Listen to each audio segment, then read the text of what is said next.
Bismillahirrahmanirrahim. Assalamualaikum warahmatullahi wabarakatuh. Alhamdulillahirabbil alamin wa bihi nasta'inu ala umuri dunya waddin. Wassalatu wassalamu ala asrofil anbiya'i wal mursalin wa ala alihi washabihi ajmain. Pertemuan ketiga ini adalah berjudul makanan yang dikonsumsi itu harus baik atau thayyiban. Sudah disebutkan tadi bahwa makanan tadi harus halalan thayyiban ya. Menurut ilmu gizi, makanan yang baik adalah makanan yang enak rasanya, segar, dan tidak menimbulkan penyakit. Juga harus mengandung semua zat gizi, yaitu karbohidrat, lemak, protein, vitamin, mineral, dan air dalam jumlah yang sesuai dengan kebutuhan, tidak lebih dan tidak pula kurang. Dalam Al-Quran, bahasan tentang jenis dan jumlah makanan yang harus dikonsumsi bisa dilihat dalam surat Abasa 24-28, Yasin 72, Al-A'raf 31, dan surat At-Toha 81. Dalam surat Abasa 24-28, Auzubillahi minasyaitonirrajim, fayal juril insanu ila ta'ami. Artinya, maka hendaklah manusia itu memperhatikan makanannya. Yang mesti diperhatikan di sini saya tafsirkan sekaligus, yaitu komposisi bahan makanan sesuai dengan apa yang disebutkan dalam Al-Quran. Ternyata apa yang disebutkan dalam Al-Quran tadi sesuai dengan apa yang disebutkan dalam ilmu gizi. Ayat berikutnya, anna sobabna ma'a sobba, kamilah yang telah mencurahkan air melimpah dari langit. Nah, kalau tadi berbicara makanan, sekarang bisa air, berarti minuman. Jangan lupa bahwa minum kita jangan kurang dari 2 liter setiap hari, sebab akan membahayakan ginjal kalau kurang dari itu. Ayat berikutnya, summa sakokna atau sakko, kemudian kami belah bumi dengan sebaik-baiknya. Yang dimaksud dengan dibelah di sini bukan dikampak, bukan digergaji, tapi dicangkul dengan sebaik-baiknya, karena akan ditanami dengan tanaman-tanaman yang menjadi makanan kita. Ayat 27, fa'anbatna fiha habba, lalu di sana kami tumbuhkan biji-bijian. Ayat 28 mengatakan bahwa wa inaba wa qodba. Dalam surat Abasa 27 disebutkan habban ya, berarti biji-bijian.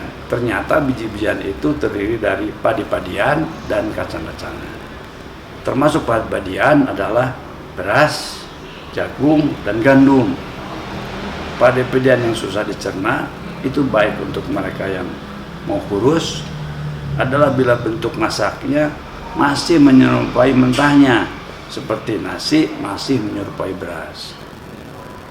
Bila sudah berbentuk tepung seperti terigu yang asalnya dari biji-bijian gandum, itu kalau dimasak maka makanan tersebut mudah dicerna, jadi cocok untuk menaikkan berat badan. Kalau makanan dari tepung, baik itu tepung terigu maupun tepung beras. Dalam surat Abasa 27 disebutkan haban tadi adalah kacang-kacangan, dan yang dimaksud adalah kacang-kacangan yang merupakan sumber protein nabati. Contohnya kedelai. Contoh dari kedelai adalah tahu, tempe, kecap, tauco, kemudian kacang merah dan kacang tanah. Tidak termasuk ke dalamnya karena kurang protein nabatinya adalah kacang panjang dan kacang buncis, walaupun namanya kacang. Keduanya termasuk sayur. Dalam surat Abasa 28 kita harus makan anggur dan sayur-sayuran.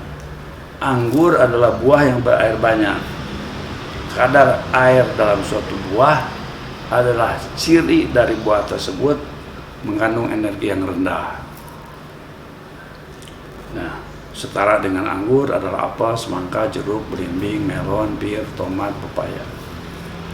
Selanjutnya di dalam ayat tersebut disebutkan harus ada aneka sayuran. Makanan yang harus dikonsumsi dalam Al-Quran selain disebutkan dalam surat Abasa 27 dan 28, juga harus ada sumber protein hewani yang disebutkan dalam surah Yasin 72. Auzubillahi minasyaitonirrajim. Wa zallalnaha lahum faminha rakubuhum wa minha yakulun. Artinya, dan kami tundukkan hewan itu untuk mereka. Sebagian dijadikan tunggangan dan sebagian lagi untuk mereka makan. Nah, sumber protein hewani lainnya disebutkan dalam surat An-Nahl ayat 14, yaitu ikan, setara dengan daging. Dalam surat An-Nahl ayat 5 dan Al-Mu'min 79, sumber protein hewani bisa dari ternak, termasuk ternak adalah ayam, bebek, dan telur masing-masing.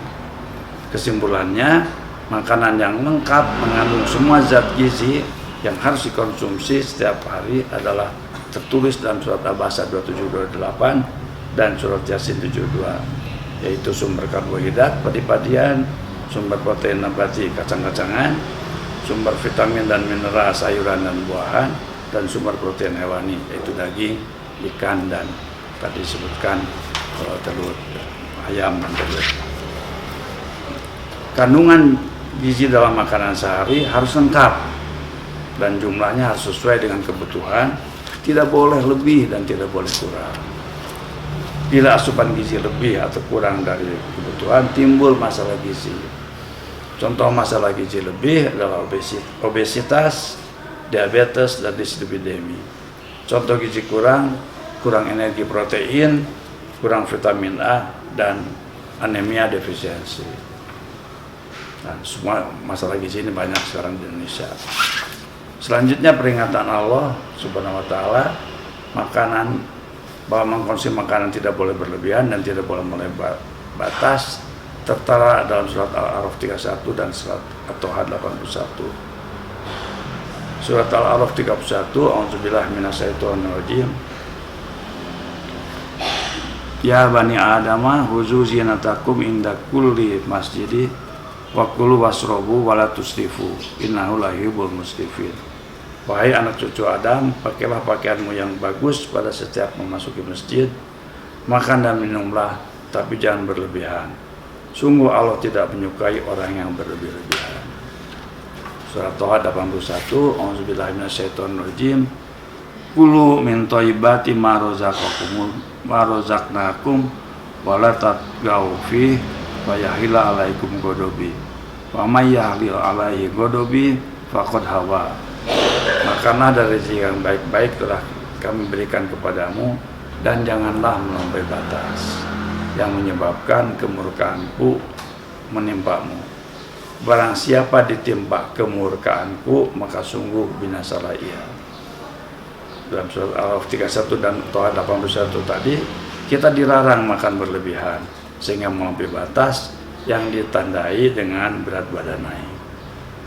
Murka Allah bisa berupa aneka penyakit dan ketidaksyukuran.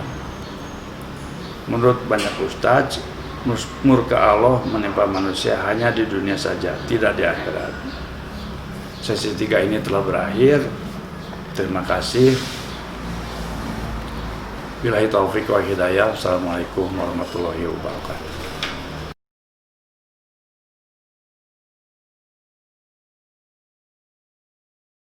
Jangan lupa subscribe dan like. Terima kasih telah menonton GCTV.